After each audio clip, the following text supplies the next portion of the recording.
Hey everybody, my name is Kristen Binford, and today we have another extra special guest with us. My friend Michelle is here. I'm going to ask her to introduce herself in just a minute. But if you are joining us and watching us the first time we're debuting this interview, please go ahead and comment hashtag live in the comments. If you catch this later, comment hashtag replay in the comments. And later on today, I'm probably going to ask you to comment hashtag Michelle Rocks. So, all right, everybody, I want to welcome a very special friend, someone I've known for a number of years now, my friend Michelle. Michelle, can you tell us a little bit about you and your venue and this crazy adventure? How about that? Yes, my husband and I have a venue outside of Branson. It's in Omaha, Arkansas, called the Barn at Crooked Creek. And we opened this venue in 2019. And I think shortly thereafter, we stumbled upon you on Facebook and we were like, come help us, because we had doing made every mistake in the book with all the wedding wire craziness. We actually got sucked into that craziness. But anyway, so we've just been our website, with your help, has done beautifully for us.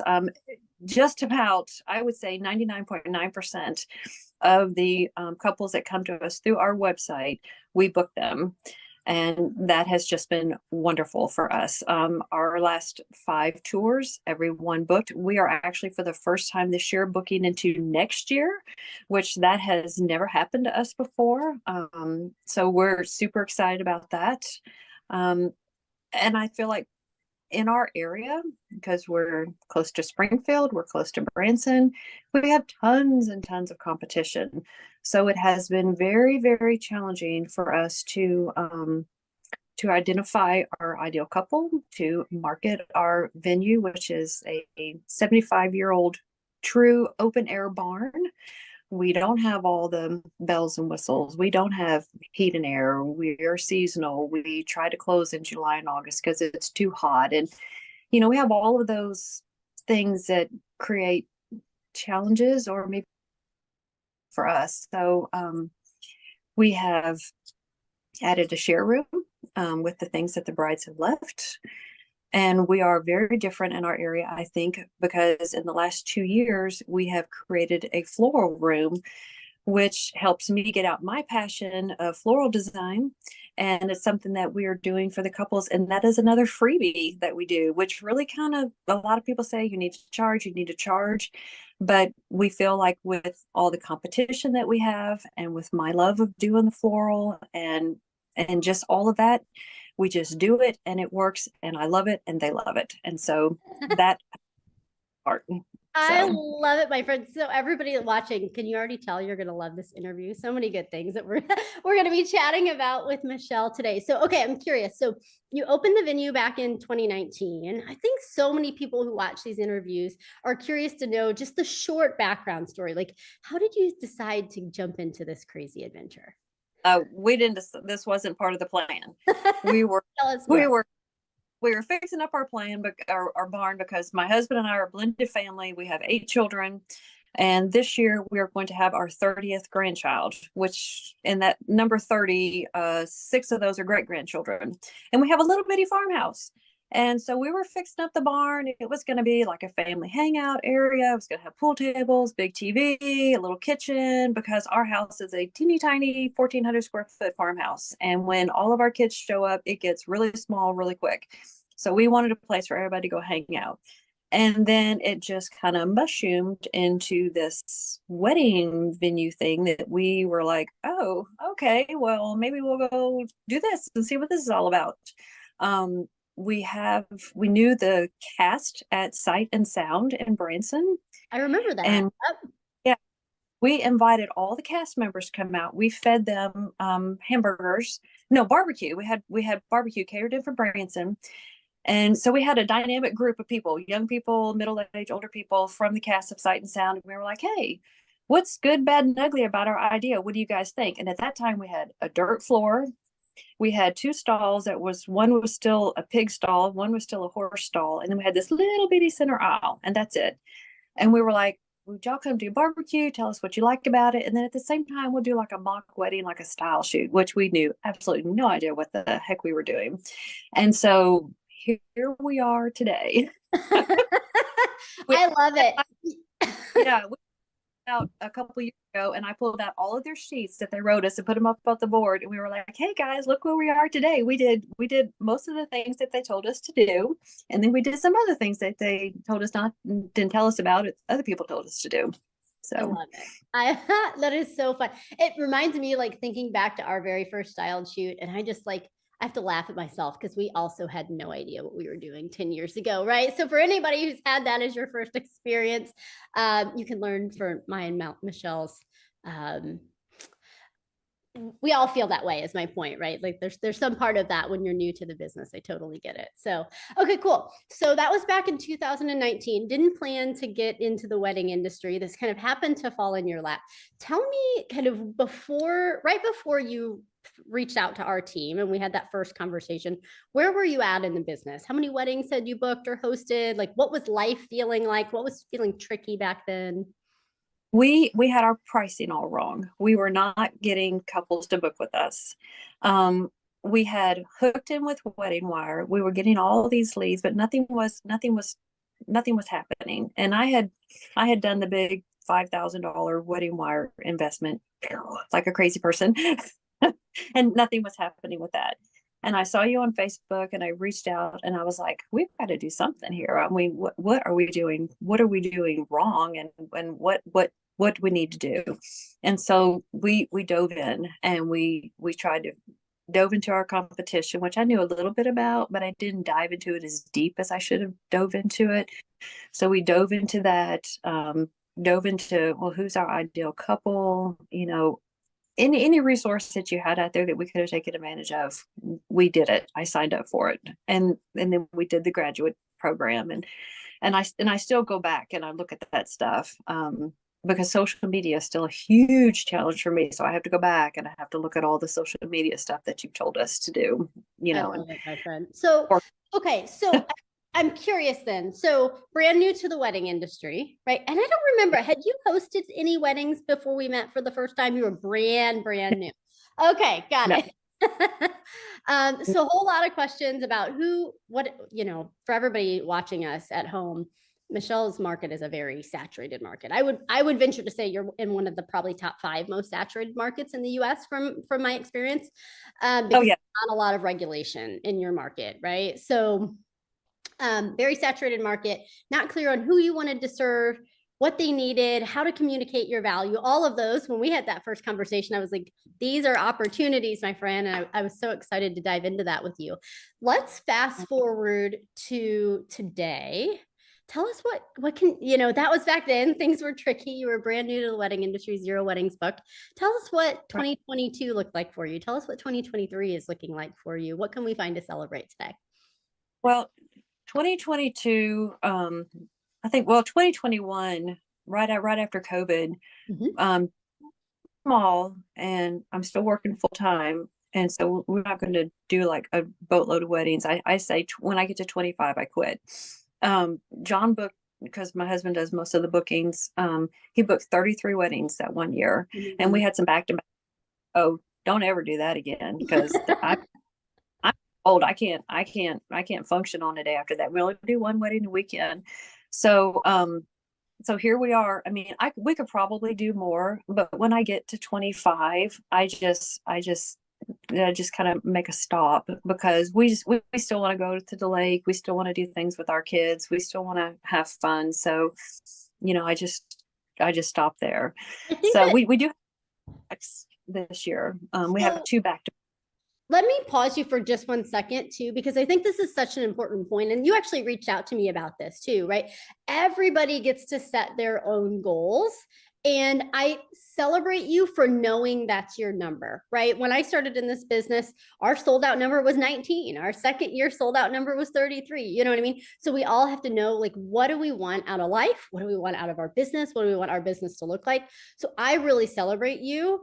That is not a small number. For anybody listening, sometimes people are like, Kristen, I don't want to do 100 weddings a year. I'm like, great. You don't have to want to do 100 weddings a year. What does joy look like? What does life look like? So that's awesome. Because from April to the second week of November. So when you run that number, that's just about every single weekend of our lives is a wedding, and almost.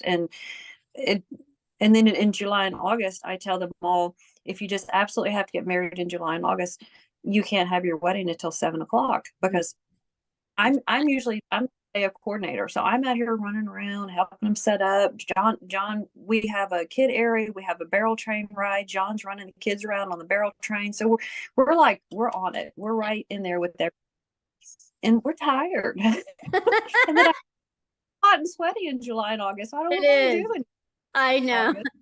But it's a good point though. I mean, listen, when we started as a seasonal business too, sometimes as venue owners, we have to help people make good decisions. I literally remember someone being so mad that I wouldn't book an end of November wedding when we were seasonal. I'm like, we're outside, you're gonna be freezing to death. You know what I mean? So same way in July, same way in August. Like you're both protecting your business reputation, you're giving yourself a break, and you're helping people not make a decision they might regret in Right.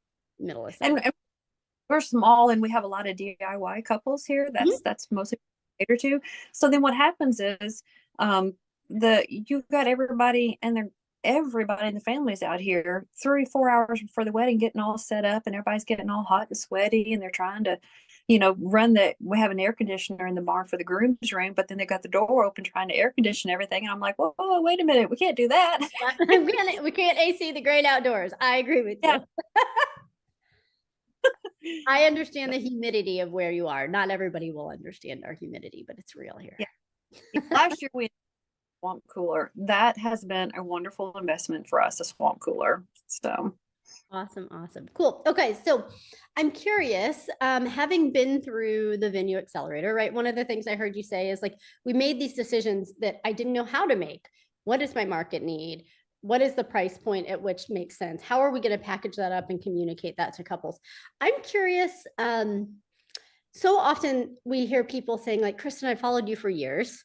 We never booked a call with your team, right? If someone were sitting on the fence, what would you say to someone who's thinking about reaching out and getting help from our team at Kristen Binford? pick up the call. I mean, it'll be the best call you've ever made. It has been a huge stress reducer for us. It's been huge for our business to understand, how to identify our couple, how to work in our very saturated market. How do I distinguish myself? How do I stand out amongst this crowd of many?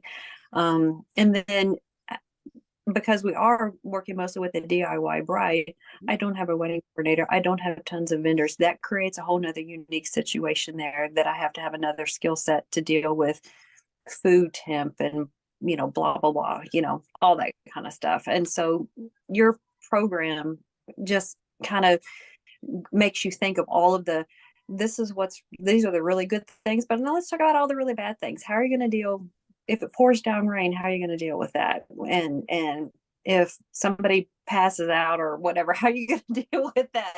Just all that kind of stuff that I think people go into the wedding business and they think, oh, it's a cash cow, it's easy money, it's just so glorious, but it's a lot of work. You just don't realize it until you do it. Well, and I think a byproduct of what I'm hearing you say is just the confidence that people have coming out of the Venue Accelerator, because there's a million things you're going to learn as a wedding venue owner. We're going to give you a massive leg up on that. But part of what couples buy from us is your confidence, right? So when you feel like, oh, I don't know, and I don't know, and I don't know how to communicate, and I don't know how to serve, even just what you described there, Michelle, I really celebrate you, because that's you coaching your clients through a process to help them make better decisions, right? So that's part of what we teach you in the Venue Accelerator, but you've done it so beautifully. And I'm really, well, I'm like probably the slowest participant in the program, but I mean, it's taken me time to digest it all. I've had to kind of read it, digest it, and like, okay, how does this work for me and because we are not the big air conditioned brand new build, so it just creates another dynamic, and I have to dive deeper into your program and really research and understand everything that you're telling me to do and make it work. I love it. But So, listen, I also love the emails that I get from you about once a year. It seems like, Kristen, we're sold out again. We're sold out yeah, again. yeah. Yes, we've reached our number every year. The business has turned a profit the last couple years, and so we're very excited about that. So I mean, we're just kind of rocking along here, and we're adding new little things here and there. I don't know that I'm gonna tear down my barn and build a gargantuan barn. I'm just gonna stay small. I like our sweet spot is 75 people, and that is just fine with me. I love it. And you've done such a good job carving out a niche, right? I think that that's one of the things that many venue owners kind of miss, because when you're trying to be everything to everybody, you've gotten really good at the up to 75 market, the outdoor space market, the DIY market. And listen, we can't be all things to all people, but you've done a great job both matching what you have to offer with what the market needed. And tell us just for just a second, I'm curious because I want to talk about joy, right? It's one thing to talk about business results, but one important thing you said is, Kristen, we do the florals in house, and I love it. It brings me joy, right? So there's this balance for venue owners between maybe I should do XYZ from a business perspective. But listen, this is the part of the business that brings me joy. So help us understand, for anybody listening, like, why is that so much fun to you? Just tell us about that part of the business. It's not something that I teach in the Venue Accelerator, but I'm just curious. Well, I mean, we have a lot of DIY brides. I've actually had some brides that they were trying to do this all by themselves, and maybe their mom had passed away, or their mom lived far away, and they were just like, oh, I don't know what to do. And so I mean, I just take that bride under my wing, and I had girls come out here and they just hug me, and it's like we're friends on Facebook now, and they're like my little girls. But they send me their Pinterest idea, and they're like, can you make something like this? I'm like, I can get really close to that. And so and I just love to do it. It just warms my heart to make their day. I never get a chance. I can't get a do-over on a wedding day. So my mind says that every girl should have this dream idea of what she wants. And these are all florals that other brides have left to me. They'll leave me their arrangements. I'll take them all apart by colors. I have boxes of blue, boxes of yellow, boxes of pink. And then they come in here and they send me a picture, and then I just pull all my colors out, and we make it happen. And it's fun for me, and it's a good stress reducer for me. I have a very stressful job. It's stressful and it's fun at the same time. So it's kind of nice to go down in my garage with a glass of wine, turn on the music, and create floral. And it's good. I love it. I love it. Listen, there's sometimes we just need to decide, and that's the point here, right? Sometimes we just need to decide to do the things that bring us joy. And I love that this is that for you. Love Well, it. if I didn't do that, then I would just be like every other venue. So I have to also I feel like I have to distinguish myself, because there is so much around me. Yep. And you So do that in lots of ways, right? This is one of those, and I always like to tell folks this business is like 100-layer cake, and every layer matters. So I love it, my yeah. friend. You have an audience of venue owners and potential venue owners here. Is there anything that, just like, if you've got folks listening, that you'd love to share, venue owner to venue owner? Well, venue on venue, I would say that first off, if you're thinking about doing it, you've got to call Kristen. and just dive into the program and really take a time to explore your market.